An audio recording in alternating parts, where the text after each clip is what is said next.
पति जी के नाम हम ज्ञापन देने के लिए आए हैं। आदरणीय आजम खां साहब जो शिक्षाविद हैं और हमारे इस भारत की धरोहर हैं और हमारे वरिष्ठ राजनीतिज्ञ हैं।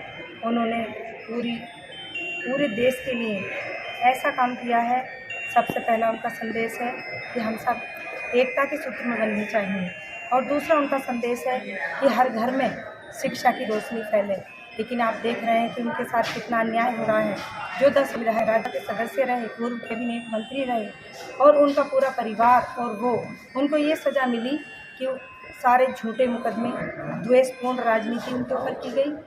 सारे झूठे मुकदमे लगाकर आदरणीय आजम खां साहब और उनके पूरे परिवार को, जो उनकी पत्नी राज्यसभा और विधानसभा के सदस्य होते हुए उन्होंने इस देश में इतना योगदान किया शिक्षा के क्षेत्र में कि बच्चों को प्रोफेसर नहीं है वो, उन तब को 2 साल की जेल काटनी पड़ी और आदरणीय आजम खां साहब को 2 साल की जेल और अब 11 महीने से भी उनके पुत्र आदरणीय अब्दुल्ला विधायक भैया हमारे स्वार्थ से जो 2 बार विधायक बन चुके हैं, वो भी जेल में।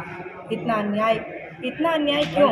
हम राष्ट्रपति महामहिम से कहना चाहते हैं कि ये अन्याय ना होने दें और हमें न्याय की उनसे उम्मीद है और हमें उम्मीद है न्यायालयों से भी कि आदरणीय आजम खां साहब और उनके परिवार पर हो रहे अत्याचार को देखते हुए उन्हें न्याय दिया जाए और उन लोगों को बाइज्जत बरी करके एक सम्मानपूर्ण ज़िंदगी जीने का अधिकार दिया जाए। अरे आवाज़ यहाँ पे माननीय नेता मोहम्मद आजम खां साहब का जन्मदिन है और आज उस जन्मदिन को हम शिक्षाविद, न्याय की लड़ाई लड़ने वाला, गरीबों के लिए लड़ने वाला और पूरे देश में शिक्षा की ज्योति जलाने वाले का उत्पीड़न दिवस के रूप में मना रहे हैं। उनका उत्पीड़न हो रहा है।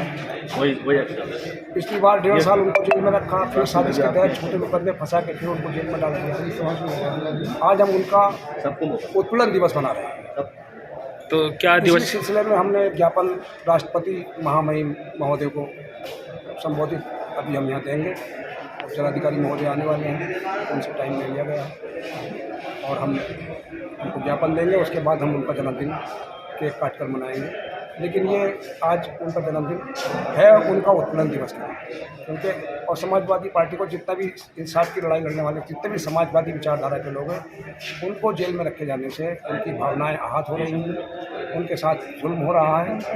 हमारे देश में बड़ी दुर्भाग्यपूर्ण स्थिति है कि बलात्कारियों को बेल हो रही है और जो देश के लिए एक सूत्र में काम करने के लिए लोग हैं, जो अच्छे लोग हैं, जो शिक्षाविद लोग हैं, जिनकी ज़रूरत है इस देश में, उनको जेल में डाला जाए।